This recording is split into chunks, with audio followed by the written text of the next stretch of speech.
আসসালামু আলাইকুম। আমি এখন বানাবো দারুণ মজার একটা পিঠা। এটার নাম হচ্ছে দুধ সারস পিঠা।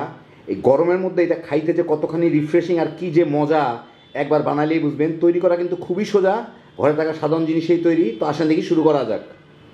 আমি এখানে 1 কাপ সুজি নিচ্ছি, এর সাথে আমি 1 কাপের 3 ভাগের 1 ভাগ 1/3 কাপ চিনি দিব, 1 কাপের 3 ভাগের 1 ভাগ 1/3 কাপ গুঁড়া দুধ, সামান্য একটু লবণ, 1 চিমটি লবণ। এটাকে একটু মিশাই নেই। এখন এর মধ্যে আমি সামান্য একটু পানি দিয়ে, পানিটা একটু হালকা গরম পানি, এইটাকে একটু মেখে নিব। জাস্ট ভিজে এরকম অবস্থা, এরকম করে দিলেই হবে। জাস্ট এটা ভিজে এরকম অবস্থায় দিলাম। এখন এর মধ্যে আমি দিচ্ছি 1/3 কাপ ময়দা, মানে পানিটা যাতে সুজির গায়ে লাগে সেই জন্য ময়দাটা পরে দিলাম আর কি। একটা ডিম, 2 চা চামচ খাবার সোডা, বেকিং সোডা কিংবা বেকিং পাউডার যেটা খুশি দিতে পারেন, দিয়ে আর একটু পানি দিয়ে আমি এটাকে ভালো মতো মিলাই নিব। একটু পাতলা টাইপের ব্যাটার একটা হবে, পরের দিকে অবশ্য সুজিগুলা পানি টেনে এটা একটু ঘন হয়ে যাবে। তো ভালো মতো এটাকে মিলাই নিই। ভালো মতো মিলাই নিলাম, আশপাশ থেকে সব দিক থেকে নিচের উপর থেকে। যাই হোক, এখন আমি এটাকে ভালো মতো চেষে নিই, চতুর্দিকগুলো নিলে শুকায় যাবে।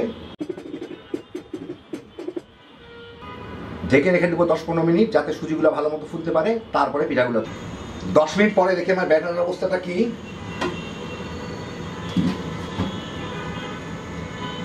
একটু ঘন হয়ে গেছে, কিন্তু তারপরে যথেষ্ট পরিমাণ পাতলা আছে, সুজিটা ফুলে উঠছে, অসুবিধা নাই। এটাকে আমি একটু মিলাই, আমি এখানে ছোট ছোট কতগুলা বাটিতে তেল মেখে রাখছি।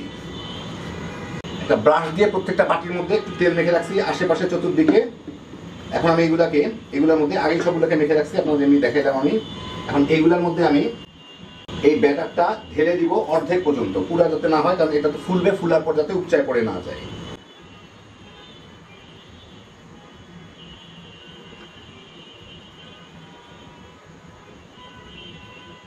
সমানভাবে এগুলোকে সবগুলোর মধ্যে ঢেলে দিব। তো আমি 6টা বাটিতে সবগুলো অর্ধেক পরিমাণ ভরে নিলাম। এখন আমি এরকম একটা চালনিতে এটাকে স্টিম করব, ভাপ দিব। চালনি না হলে স্টিমের যদি কোনো কিছু থাকে আপনাদের, অনেকের কাছে স্টিমের ইয়েগুলো থাকে, ওইটাতেও দিয়ে নিতে পারেন। যাই হোক, ওর মধ্যে আমি এগুলোকে বসায় দিব।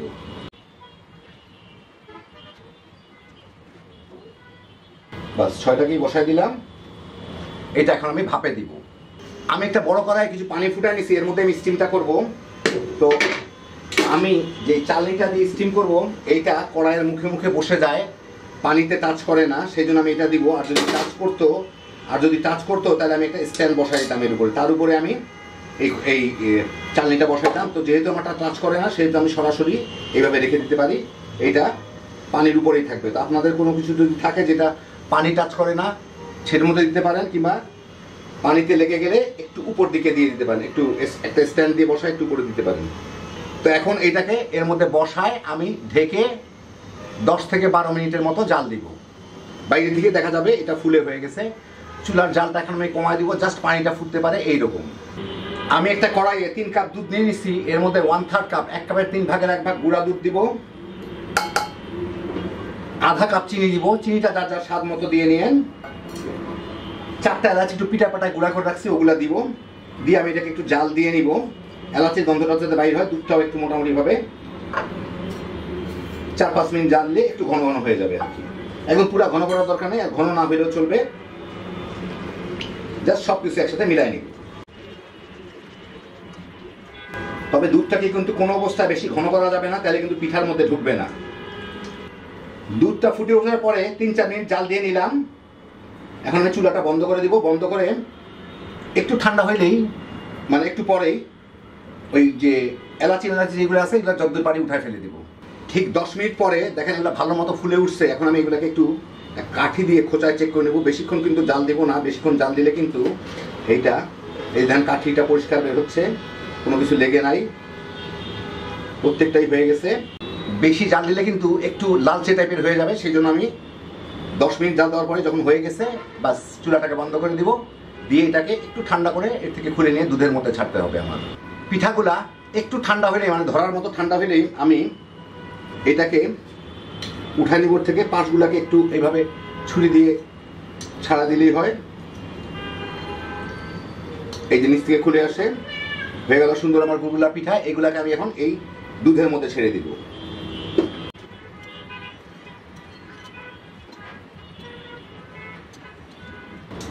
দুধটা গরম হোক আর ঠান্ডা হোক কিচ্ছু আসে যায় না, কারণ এটা এমনি রস চুষে নিবে।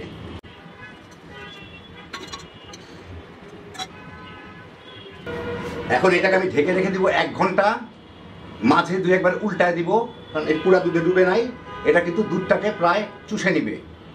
এই 8-10 মিনিটের মধ্যে দেখেন এগুলো ফুলে প্রায় কাভার হয়ে যাচ্ছে। এখন আমি এগুলাকে উল্টায় দিব। এটা কিন্তু বেশ নরম তুলতুলে, এটাকে একটু উল্টায় দিব যাতে সব দিকেই সমানভাবে রস চুষতে পারে।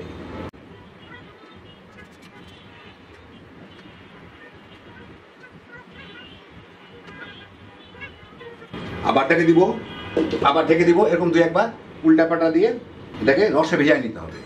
তো এই দেখেন হয়ে গেল আমার দারুণ মজার দুধ সারস পিঠা। তৈরি করা দেখেন খুবই সহজ, একদম সাধারণ জিনিসে ঘরে তৈরি। এটা কিন্তু ফুলে ডবল হয়ে যায়। আমি 3 কাপ দুধ দিয়েছিলাম, 3 কাপ দুধে এটা চুষে নিছে 6টা পিঠায়। এইখানে আমি ট্রের মধ্যে আরও 3 কাপ দুধ জাল দিয়ে তার মধ্যে পিঠাটাকে ভেজে আপনাদের দেখাইলাম। প্রচুর রস টানে, এটা ফুলে একদম ডবল হয়ে যায়, একদম নরম তুলতুলে। খাইতে যে কি মজা একবার বানালেই বুঝতে পারবেন। বাচ্চা বড় সবাই তামা তামা করে খায় ফেলাইতে পারবেন। এই পিঠাটা কিন্তু ঠান্ডা খেতে সবচেয়ে ভালো হয় ফ্রিজে রেখে 2-3 ঘন্টা ঠান্ডা করে নিলে। ঘরে থাকার সাধারণ জিনিসে হ্যাপি জোশের একটা আইটেম। আল্লাহ আপনাদের সবাইকে ভালো রাখুন, সুস্থ রাখুন, নিরাপদে রাখুন। ইনশাআল্লাহ বেঁচে থাকলে আবার দেখা হবে। ফি আমানিল্লাহ।